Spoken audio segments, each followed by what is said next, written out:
Hi, I'm Perry Atkinson, General Manager here at theDove. Hey, check out our other videos and check out our website at thedove.us.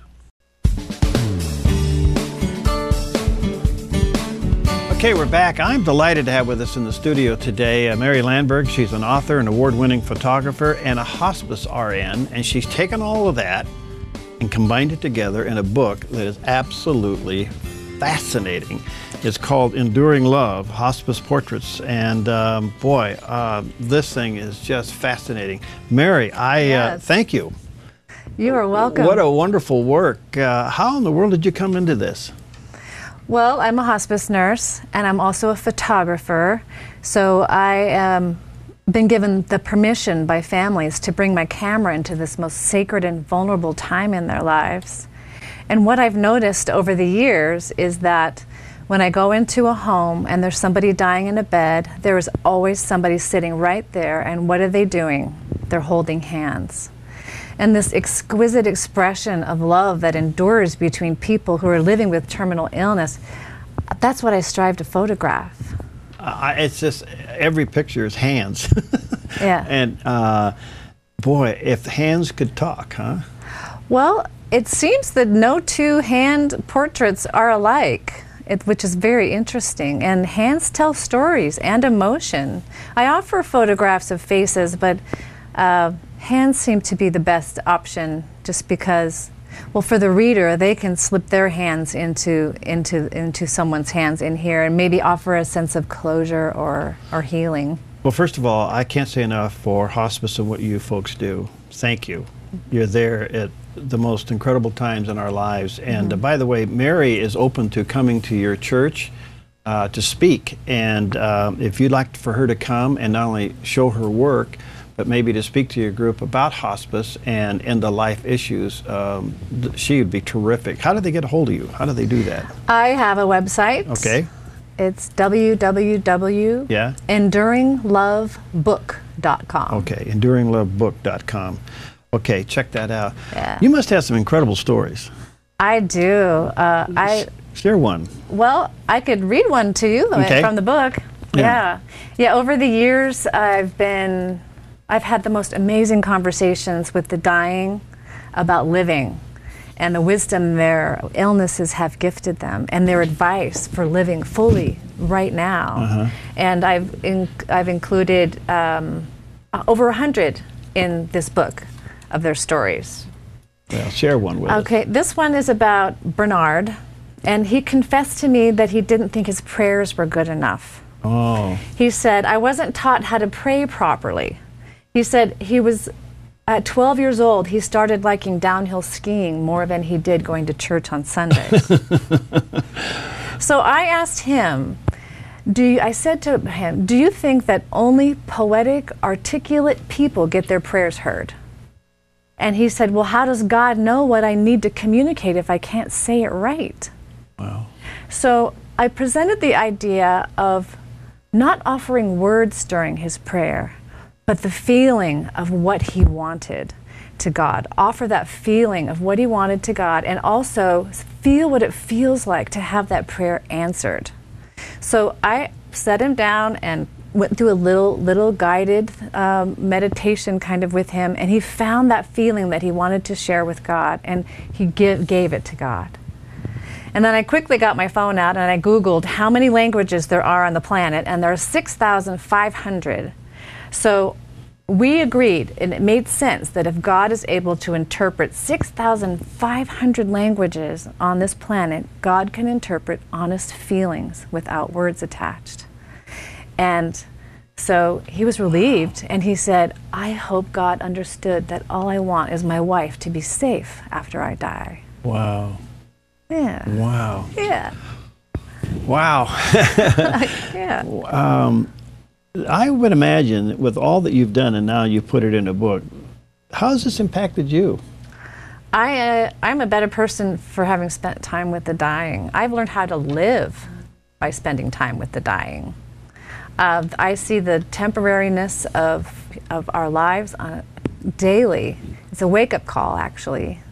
And I believe that healing is absolutely possible for the dying. And I'm not talking physical healing, but I've seen so much healing in emotional and spiritual healing. It's just phenomenal, and it humbles me.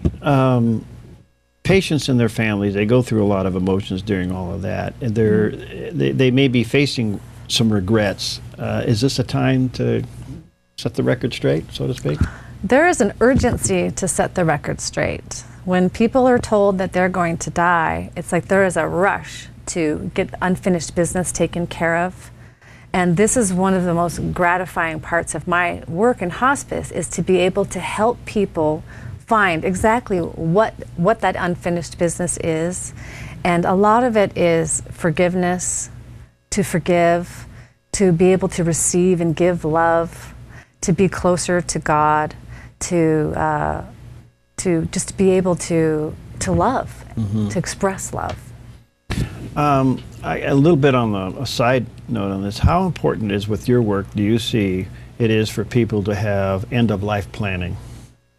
Absolutely. It's so important, because for a lot of people, when hospice walks in the door for the first time, it can be their first introduction to end of life. And people are scared and frightened, and they're not present. They're walking around in worry and fear.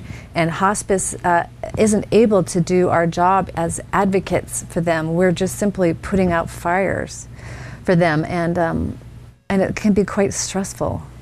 So often when people walk into somebody that where hospice has been called in, and all of those processes now are in motion, we just don't know what to say.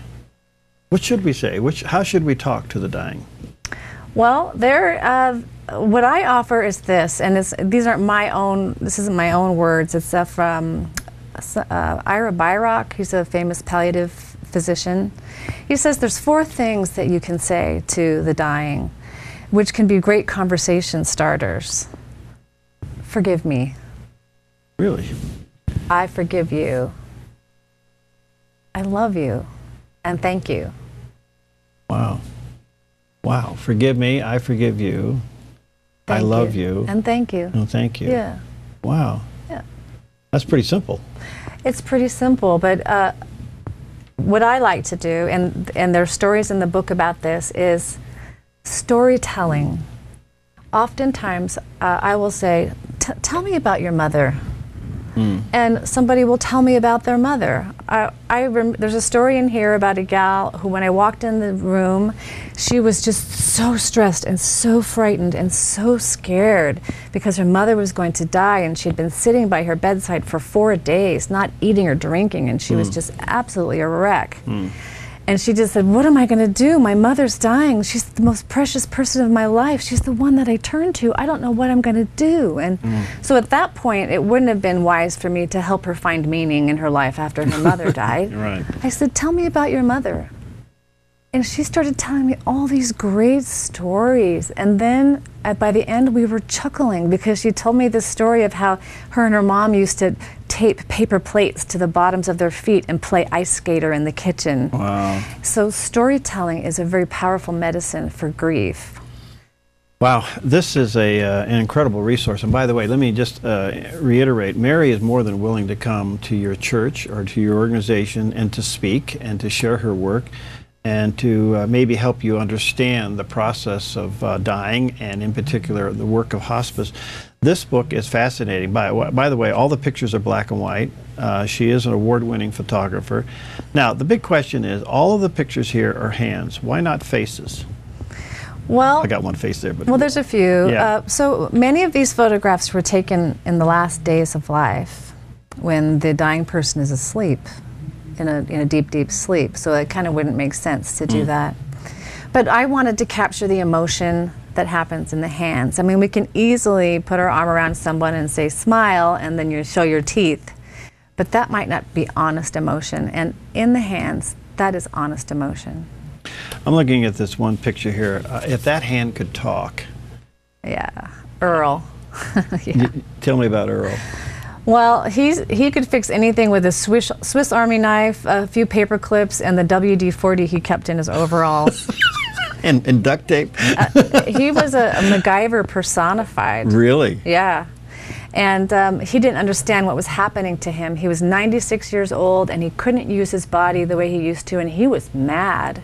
And so what I did is I tailored my education, and we do a lot of education, tailored it to so he could understand it. And I simply said, parts are parts, they wear out.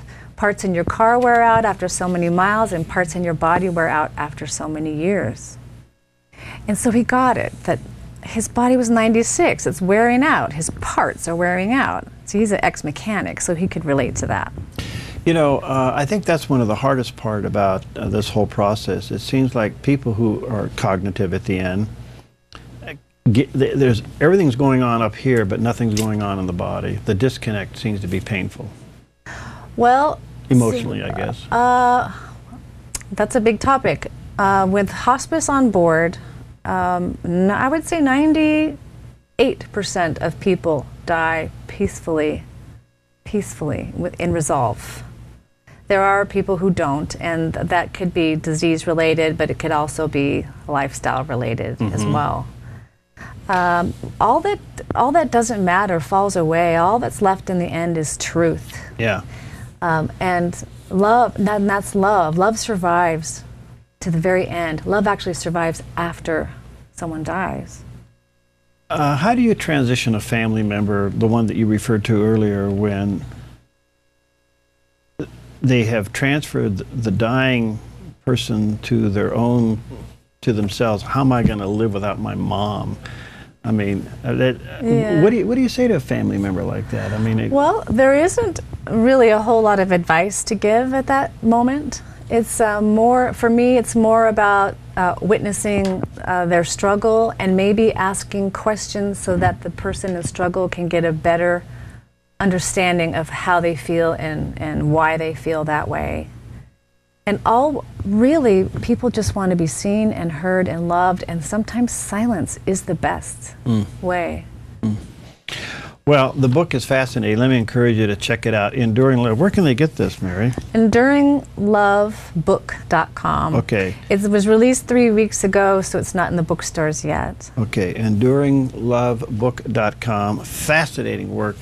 And let me encourage for you to have Mary come to your church or to your organization and speak. And how do they get a hold of you? Through there? Yeah, through the website. Okay. Sure. EnduringLoveBook.com. You can connect with her there and have her come out. What's next for you?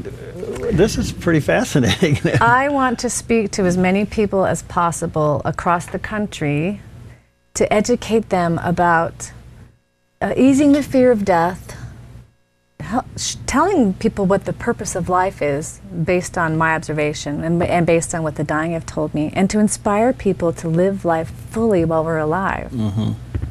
That's the main thing. Live it fully while we're alive. That's wonderful. And I do it through stories. I want to tell the stories of these people. And all right. Yeah. Get a hold of her, EnduringBook.com. EnduringLoveBook.com. Thank you. There you go. Mary Landberg, thank you for coming in. Thank you for your sharing. Absolutely beautiful work. Thank you so much. We'll be right back. For having me. Okay.